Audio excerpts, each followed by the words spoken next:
Now, this is not just some Old Testament text, part of the Old Testament, that's the old stuff, we don't care about it anymore. No, actually, this is reaffirmed by Jesus even in the New Testament.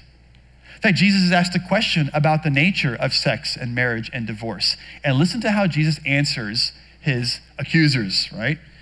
He says this, "Have you not read that he," meaning God, "who created them from the beginning," and now notice the words that are in all caps, Jesus is now quoting the Genesis account of creation. He says, "God made them male and female and said, for this reason, a man shall leave his father and his mother and be joined to his wife, and the two will become one flesh." So Jesus quotes the Genesis account of creation because he thinks it's authoritative and still valid.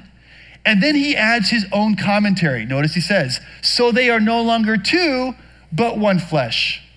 What therefore God has joined together, let no one separate."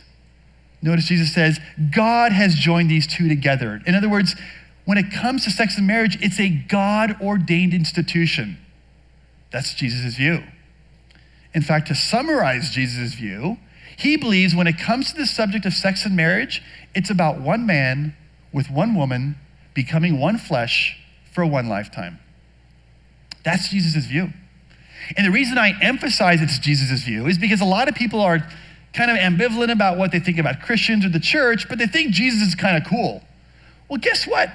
On Jesus' view, on the question of marriage alone, this is his view. One man, one woman becoming one flesh for one lifetime. By the way, this male-female coupling, this capacity for a male and a female to come together and create a one-flesh union, they are the only couple, they are the only pair of people that's ever described in all of Scripture as being capable of creating a one-flesh union.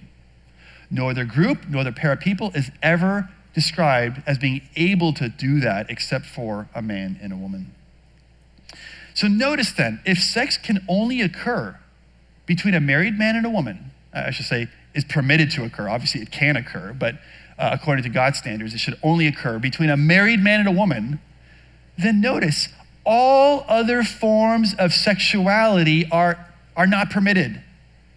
If sex can only occur between a married man and a woman, then any other type of sexual behavior is going to be outside of God's purposes.